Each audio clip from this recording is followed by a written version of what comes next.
இந்த ஜனாதிபதி மட்டுமில்ல, சஜித் பிரேமதாச அவர்களும் சொன்ன ஒரு வார்த்தை, நாங்கள் ஐஎம்எஃபிலிருந்து வெளியேறுவோம் என்று அல்ல, ஆனால் நாங்கள் அவர்களுடன் கதைச்சு மாற்றங்களை செய்வோம் என்று 2 பேரும் சொன்னார்கள்.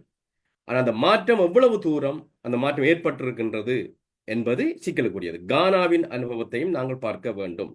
அப்ப இந்த அரசாங்கத்துக்குரிய மிகப்பெரிய சாதனை என்னென்று சொன்னால், அவர்கள் ஜனாதிபதி இதை சொல்லும் போது ஐஎம்எஃப் மறுதளிக்கலாம் என்றால், கடந்த ஜனாதிபதி மீது மக்களுக்கு ஏற்பட்ட கோபம், வரிச்சுமை அதிகரித்தது.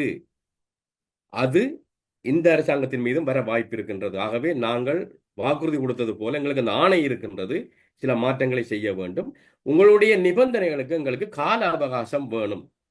அந்த அந்த விஷயத்துல அரசாங்கம் வெற்றி பெறுமாக இருந்தால் மக்களுடைய சுமையை குறைத்து பொருளாதாரத்தை வளமை நிலைக்கு கொண்டு வரலாம். என்றால் இவ்வளவு காலம் தவறு நடந்தது உண்மை.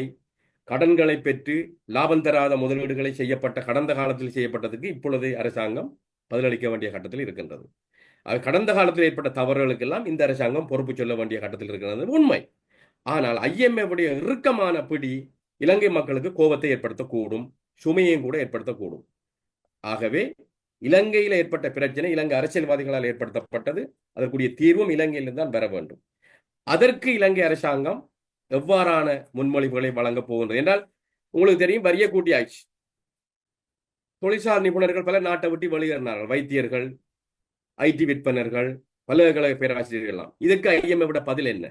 ஏன்னா மேலை நாடுகளில் வரி காரணமாக ஒரு நாட்டிலிருந்து இன்னொரு நாட்டுக்கு ஓடுவதில்லை யாரும்.